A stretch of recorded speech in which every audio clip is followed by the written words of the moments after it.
इस आदमी का स्टार बनना किसी चमत्कार से कम नहीं, इसमें टैलेंट खोट खोट के भरा था।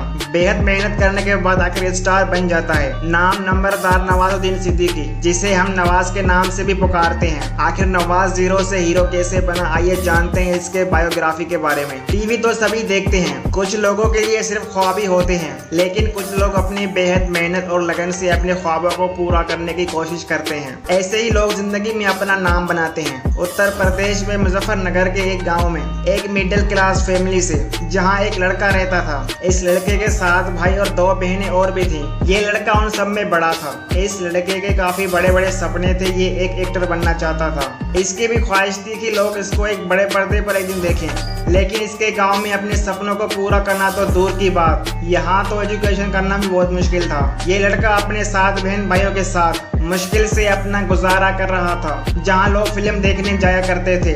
ऐसे में एक्टर बनना सिर्फ एक सपना ही था। इस गांव में लोग सिर्फ 3 चीजें जानते थे, गंदम, गन्ना और गन। मतलब इस गांव में खेती बाड़ी के अलावा अगर लोग कुछ जानते भी थे तो वो गन चलाना था। इसी गन और प्राइम कल्चर के डर से, इसी प्राइम गन के डर से इस मिडिल फैमिली ने फैसला किया कि वो इस गाँव से निकलकर बेहतरीन जिंदगी जीने के लिए कहीं और सेटल हो जाएंगे। इस गाँव को छोड़कर जाने के बाद ये फैमिली अपनी जिंदगी काफी अच्छी तरह गुजारने लगी।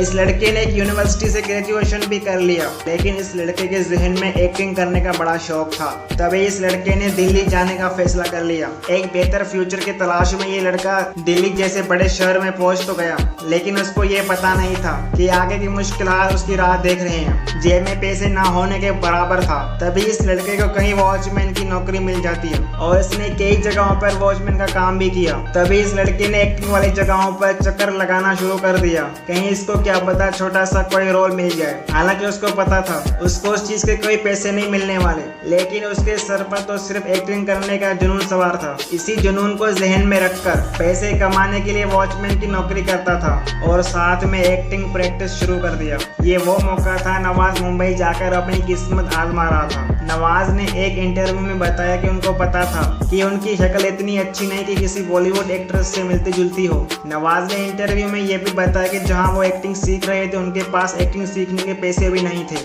मुंबई में अपने किसी सीनियर से नवाज ने राब्ता किया कि वो उसे अपने घर में रहने की जगह दे, लेकिन उसने नवाज की बात मान तो ली, लेकिन उसने एक शर्त रखी थी कि नवाज रोजाना उनके लिए 2 टाइम का खाना बनाएंगे। इस शर्त को नवाज ने खुशी खुशी एक्सेप्ट कर लिया। ये मुंबई में रहने की एक बहुत बड़ी मुश्किल हल हो गई थी। अब नवाज ने दिन रात स्टूडियो फिल्म सेट्स के चक्कर लगाना शुरू कर दिया, लेकिन उनको कोई कामयाबी हाथ नहीं लग रही थी। नवाज के कहने के मुताबिक उसने कई बार वापस गांव जाने का इरादा भी किया था, लेकिन ये सोचकर ना जाते वहां उसके दोस्त उसका मजाक उड़ाएंगे कि तुम तो हीरो बनने गए थे, कुछ किए बगैर ही वापस आ गए। नवाज के इसी जुनून और मेहनत से उनको 1999 में फाइनली नवाज को मूवी सरफरोश में बिल्कुल एक छोटा सा रोल मिल गया। ये उसके लिए बहुत बड़ी बात थी।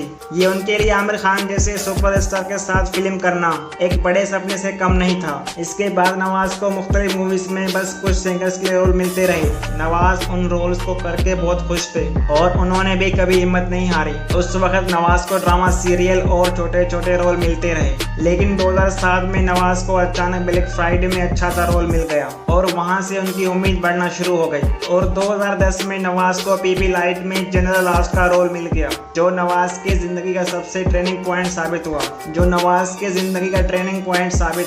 और नवाज को इस मूवी से काफी पहचान मिली।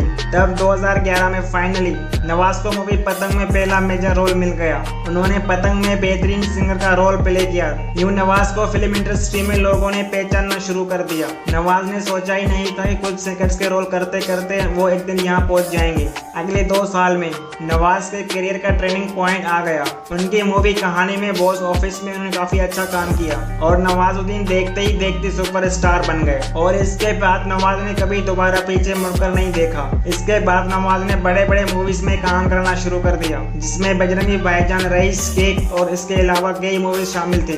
गाँव में रहने वाला लड़का जिसको फिल्म देखने के लिए 40 किलोमीटर सफर तय करना पड़ता था, आज वही लड़का मूवीज में काम कर रहा है।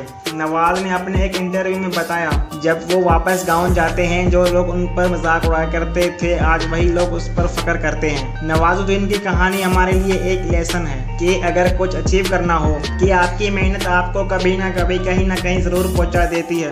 अगर आप वो सब अचीव कर भी ना सकें तभी आपको बहुत कुछ सीखने का मौका मिलता है जो ज़िंदगी में बहुत काम आते हैं। दोस्तों, ऐसे मज़ीद वीडियोस देखने के लिए हमारे YouTube चैनल को सब्सक्राइब करना ना भूलें।